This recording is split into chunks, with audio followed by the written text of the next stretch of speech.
একজন গরিব কৃষক যখন তার জমি চাষাবাদ করার জন্য টাকার অভাবে চাষাবাদ করতে পারে না, তখন সে কী করে?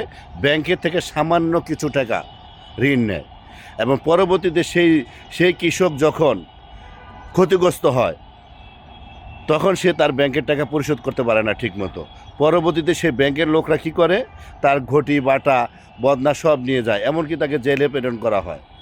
ঠিক একই প্রেক্ষাপটে, একই কর্মক্ষেত্রে একজন প্রভাবশালী হাজার হাজার কোটি টাকা ব্যাংকের থেকে ঋণ নেয় এবং পরবর্তীতে সেই হাজার হাজার কোটি টাকা ঋণ নিয়ে তারা বিদেশে পাচার করে এবং বিদেশে বেগমপাড়া তৈরি করে, অট্টালিকা তৈরি করে, বড় বড় বিলাসবহুল বাড়ি গাড়ি করে এবং তারা সেই ঋণের টাকা ব্যাংকে পরিশোধ করে না এবং এবং ঋণ খেলাপি হয় তারা।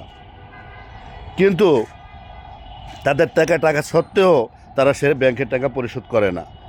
কিন্তু আমাদের দেশের প্রেক্ষাপটটা কি দেখেন, সেই ঋণ খেলাপিকে সংসদের প্রতিনিধি করার জন্য তাকে নমিনেশন দেওয়া হয় এবং নমিনেশন সাবমিট করা হয় এবং নমিনেশন পাশও করানো হয়।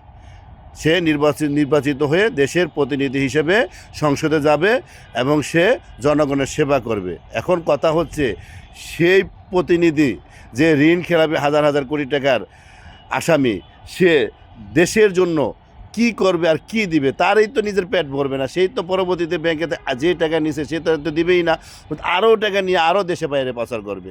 তাহলে আমাদের দেশের প্রেক্ষাপট একই, গরিবের জন্য এক আইন, বড় লোকের জন্য আরেক আইন।